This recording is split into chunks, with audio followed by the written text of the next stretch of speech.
Niagara Falls Mayor Jim Diodati joins us now for his weekly update. Good morning to you. Good morning, Annette. How are you today? I'm doing very well, thank you. How are things in the beautiful city you are mayor of? You know what? Things are beautiful. It's spring. The blossoms have all sprung, the cherry blossoms, the tulips, everything's looking real pretty.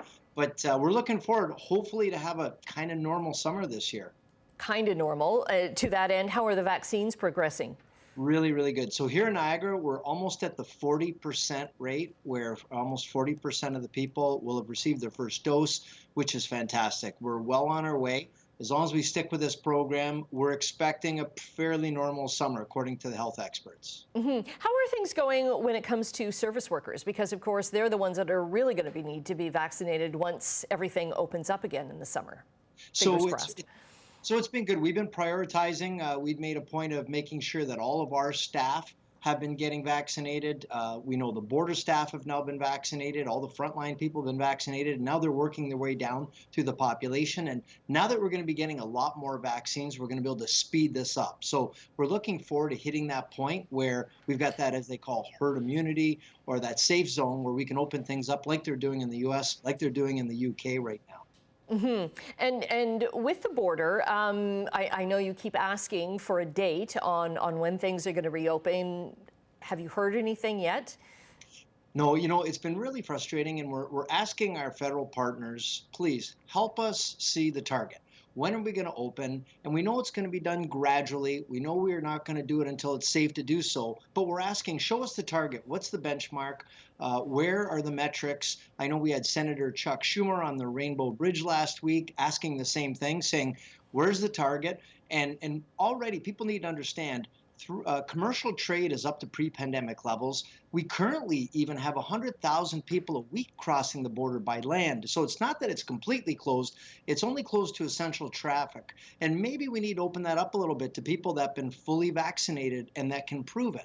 And the example I use many times is even my dog, when I would bring my dog across the border, I'd have to bring his vaccination papers to show that he had his rabies shots. And it's not that big a deal. And when you travel to other countries, a lot of them you have to have vaccinations and you have to be able to prove it. So in the short term, to help open things up, I think it's a reasonable request to say, show us where the target is so we can help you get there.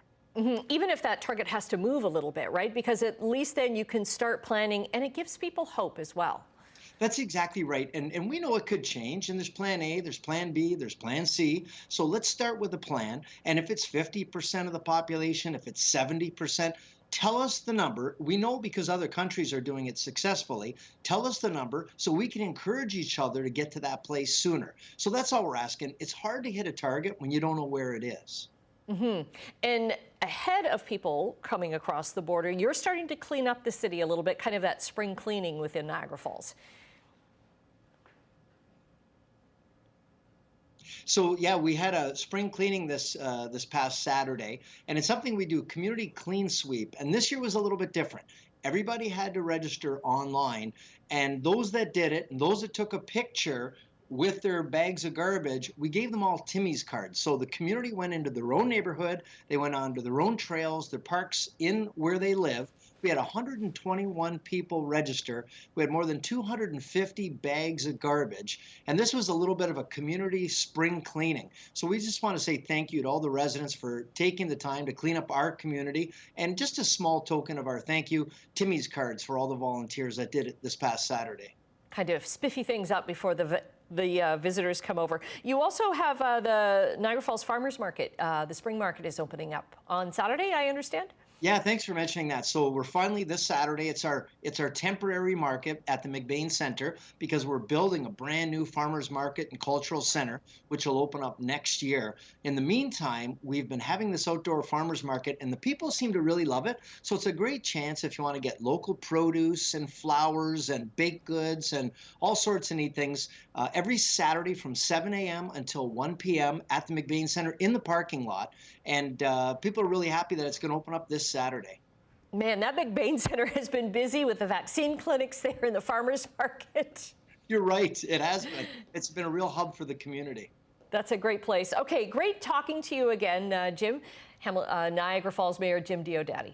All right. Have a great day. You too.